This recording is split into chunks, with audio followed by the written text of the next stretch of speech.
Okay. अस्सलाम वालेकुम, मैं डॉक्टर शाहिदा ज़रीन। आज मैंने सोचा है कि मैं एक टॉपिक आपके साथ डिस्कस करूं जो कि बहुत ही कॉमन है और अक्सर व बेशतर ख़वातीन की लाइफ में ये ज़रूर होता है, जिसको हम आम ज़बान में लिकोरिया कहते हैं और वैसे हम वजाइनल डिस्चार्ज इसको कहते हैं। अब ये लिकोरिया का वैसे तो मतलब ये है कि वाइटिश जो लिक्विड है वो उसकी जो रतूबत है वो वाइटिश है और वो वाइट डिस्चार्ज होता है। लेकिन ये कई किस्म का होता है, ये वाइट भी होता है, ये येलोइश भी होता है और ये कर्ड लाइक स्पॉट्स होते हैं जो वजाइना में इकट्ठे हो जाते हैं और इसकी वजह से डिस्चार्ज की वजह से पेन होता है पेट के निचले हिस्से में, यानी जिसे हम कहते हैं लोअर एब्डोमिन पेन, और टांगों में दर्द होता है, वीकनेस होती है और कमर के निचले हिस्से में भी दर्द होता है और एक्टिविटी जो ख़वातीन की जो एक्टिविटी होती है वो कम हो जाती है। वो चलने फिरने से भी थोड़ा सा उनको तकलीफ होती है, कोई काम नहीं कर सकती हैं, वो लथार्जिक होती हैं, सुस्त होती हैं और वो अपने आप को कंफर्टेबल फील नहीं कर सकती। वैसे तो बहुत सारे कॉजेज़ हैं इसके, बहुत सारी वजूहात हैं और एक लिकोरिया होता है जो प्यूबर्टी शुरू होते वक्त, अभी मेंसेस स्टार्ट नहीं होते हैं, छोटी बच्चियों को 12-13 साल की उम्र में उनको भी वाइट डिस्चार्ज हो जाता है, तो जिसकी वजह से माएँ परेशान हो जाती हैं। ये वाइट डिस्चार्ज अमूमन हार्मोनल भी होता है और समटाइम्स ये इन्फेक्टिव भी होता है, जिसमें कि माएँ बताती हैं कि बच्ची को वाइट डिस्चार्ज और इसमें से स्मेल आ रही है। वो अनहाइजीनिक कंडीशन की वजह से भी हो सकता है। तो ये 3-4 किस्में हैं उसकी लिकोरिया की। अब इसमें ये होता है कि एक तो जो वाइट डिस्चार्ज है और एक येलोइश है जिसमें फाउल स्मेलिंग भी होता है ना, ये बगैर स्मेल के भी होता है, फाउल स्मेलिंग भी होता है, फिशी स्मेल भी होती है, इसमें से बड़ी अजीबो गरीब सी इसमें स्मेल आ रही होती है जो पेशेंट को जो है तंग करती है और वो डिस्कम्फर्ट फील करती हैं।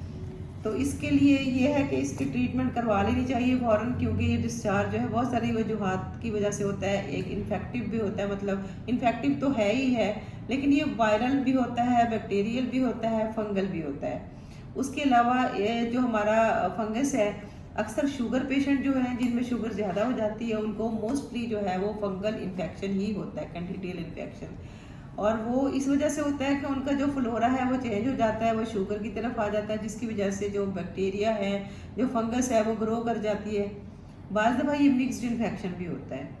अब जब ये पेशेंट हमारे पास आती हैं तो यही सारी कंप्लेंट्स लेके आती हैं और इसमें बहुत ज़्यादा वो परेशान हुई हुई होती हैं। तो इसकी वजह से जो इसके साइड इफ़ेक्ट्स हैं वो सिम्टम्स तो है ही है कि इनको जो है पेन हो रही है, टांगों में दर्द है, चलने से तकलीफ हो रही है, कमर में दर्द है, वो काम नहीं कर सकती, झुक नहीं कर सकती। लेकिन इसके साइड इफ़ेक्ट्स और भी बहुत हैं कि इससे अगर ये इन्फेक्शन ऊपर चला जाता है, पीआईडी हो जाता है और यूट्रस को भी इन्फेक्शन, यूट्रस में भी इन्फेक्शन चला जाता है। सबसे ज़्यादा जो ख़तरनाक है वो है दोनों ट्यूब्स में इन्फेक्शन का जाना।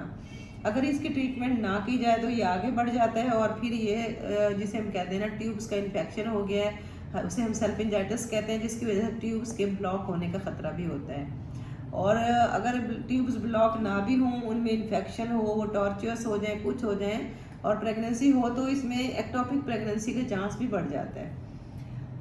तो ये जो चीज़ें होती हैं इनको मामूली ना समझें कि डिस्चार्ज हो गया है, बैठी रहती हैं घर में, उनको इसके साथ इचिंग भी होती है, पेन के साथ वजाइनल इचिंग भी होती है और बहुत सारे इसमें स्पॉट्स भी पड़ जाते हैं, पूरे जिस्म के ऊपर, आगे वल्वा के ऊपर पड़ जाते हैं और बहुत ज़्यादा तकलीफ दे मसले में पेशेंट हो जाती हैं।